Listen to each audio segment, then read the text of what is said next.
How's it going, chat?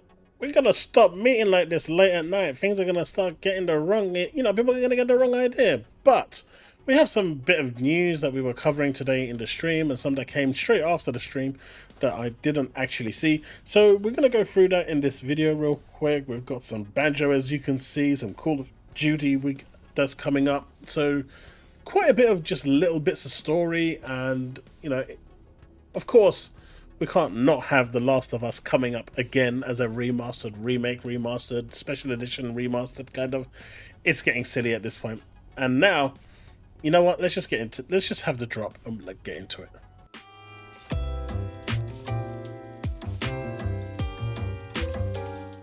Okay, so the first piece of news is, of course, Banjo Kazooie. Now, this has been a game that's been kind of circling around for quite some time. And I do say this quite liberally because Phil Spencer has said that he's heard people's, desires for a Banjo Kazooie game. We've had the actual original creator saying that in today's day and age, this game would not work. We've seen Astrobot being successful with 1.5 to 2 million sales for a platformer that probably cost around 50 million to make. That's actually a lot of, they've made their profit. It was a profitable venture.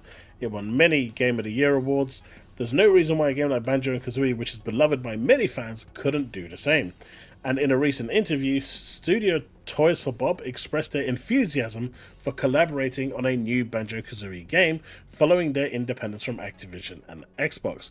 As you know, they're currently working on what is presumed Spyro the Dragon, so after that, we could potentially see a Banjo Kazooie if Microsoft deem they're worthy of that collaboration. So time will tell, but I for one do hope that this game does come along, and if it's successful, it can spur on other platformers to embrace. Croc recently just released, haven't got any sales numbers for it to see how well it did, and no, I'm not going into one of these people where I'm digging into the sales numbers, but at the end of the day, if the game doesn't sell, they're not going to make platformers.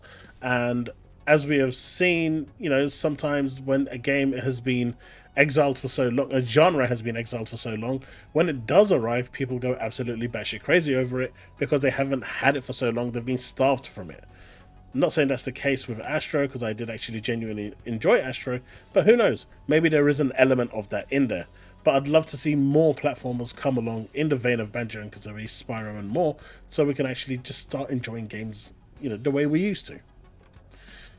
Okay, if you've been looking at the alters, this is a really weird game about a settlement where you create alternate versions of yourself, and it then gets really weird as you try to create stuff and do a Death Stranding all over again.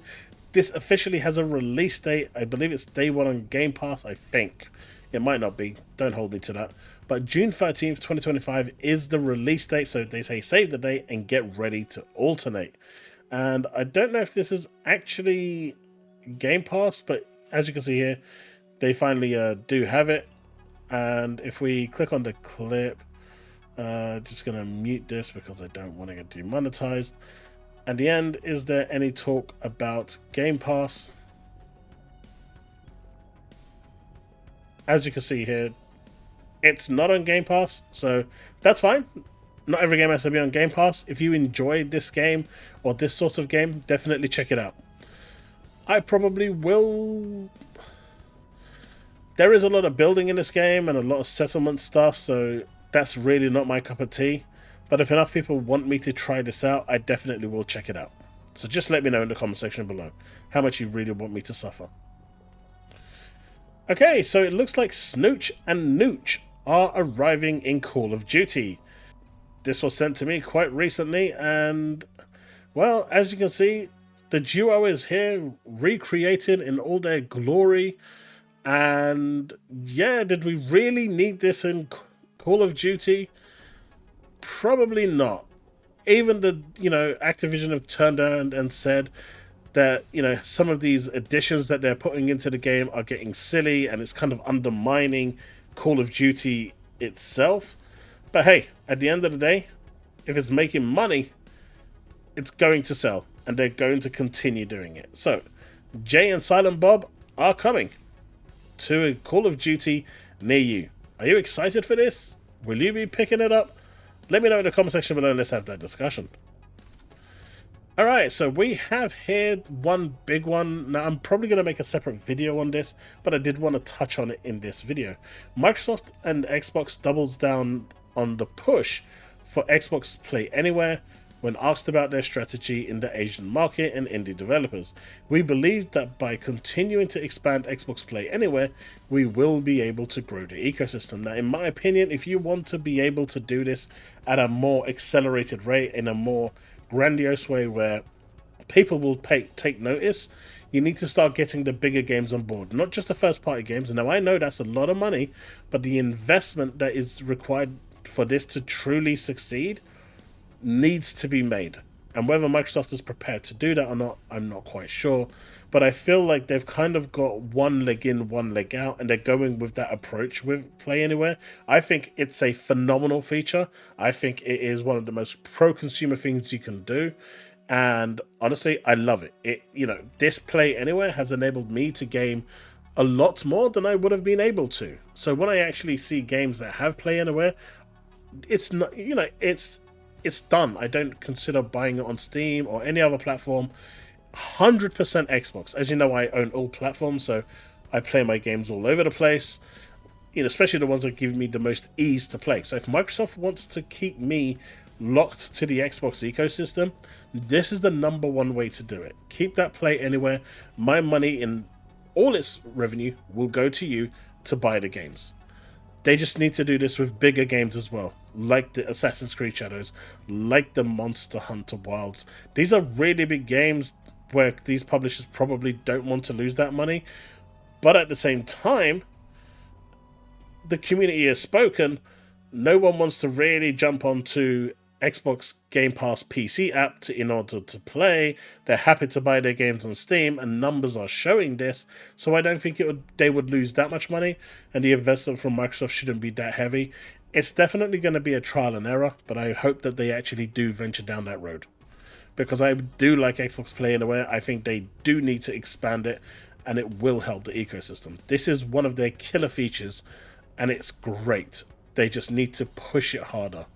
Just like they need to push Game Pass, because they're not really doing it. Okay, now we come to the joke of the actual show, because this is insane. The Last of Us Complete Collector's Edition, pre-order now available. This is $120 including tax. And what you get is the base game.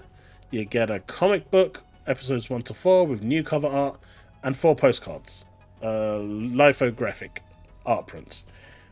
Not postcards, but that's it. It includes a thank you letter from Neil Druckmann, thanking suckers buying it again. So, for those of you saying, why am I being so negative? Well, just look at this, right? The Last of Us released on the PS3, then it was remastered, and now it was then re-released as Part 1. So that's 1, original, remaster, so that's 2, Part 1, done again, so that's 3, and now in the complete edition, Part 4, fourth time. And if you're looking at Part 2, Part 2, Part 2, Part 2, so each game has had 4 releases now, and if there is going to be a third one, that's going to get 4 releases before they do the Ultimate Complete Edition. It's silly. It's getting bad. But you know what? There's always going to be those that want to buy the same game over and over again. And as long as you've got people like this buying this for $120, I mean, it's up to them what they want to buy, right, at the end of the day. But this is why they're getting the same re-releases over and over again. Yes, the box looks nice. Not $120 nice. It does look nice. But as long as people are buying and people are spending the money to pre-order this stuff, Sony is going to feed you the same slop time and time again. And this is why you're not getting new IPs. This is why you're not getting the beloved IPs. Because next, Horizon Forbidden West is going to get a remaster or a remake or something along those stupid lines. And they're going to do that as well. You had Days Gone just having a remaster. You've had now the Last of Us Collector's Edition. You're going to have another one. I mean, they've already had Collector's Editions for each one, right? There's no figurine with this one. But it's getting silly. But it gets a bit weirder, right? Because the same person has a problem with people paying $80 for a Mario Kart game, which is shocking to see, but then doesn't mind paying $120 for a game they already own like 5 times. Make that make some sense. Like, at this point, what Puerto Rock said, especially if it was in my stream, it doesn't matter what people you spend in the games. People are going to find value where value is. But don't be a hypocrite and say, yes, $80 is too much, and then you go and spend $120 on a game that you can probably pick up for $20, you know, in your secondhand store. This is dumb. There's no excuse for this, and the double standards between what he's saying here is there for everyone to see. It is exactly the same, and I'm not telling you what you can and cannot say, Jay Bari, but at the same time, the hypocrisy that you are showing here is laid bare for all to see. Alright, I'm going to finish this off with this one over here. So if you are a fan of Oddworld, the complete edition is available for £1 or $1. It includes 6 games.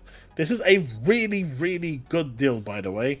If you're a fan of the Oddworld games, it's the complete edition. It includes all 6 entries. All you need to do is just pay $1 or £1. That's it. I'm going to have a link in the description below for this, and hopefully you'll enjoy it. I picked it up myself. It's a pound, man. You can't really go wrong. It is for the PC, not for the consoles, but if you've got a Steam Deck, it works. All the games work on the Steam Deck, which is why Steam Deck HQ is reporting this, and you know, they were also shouted out by Warrior64, which is awesome.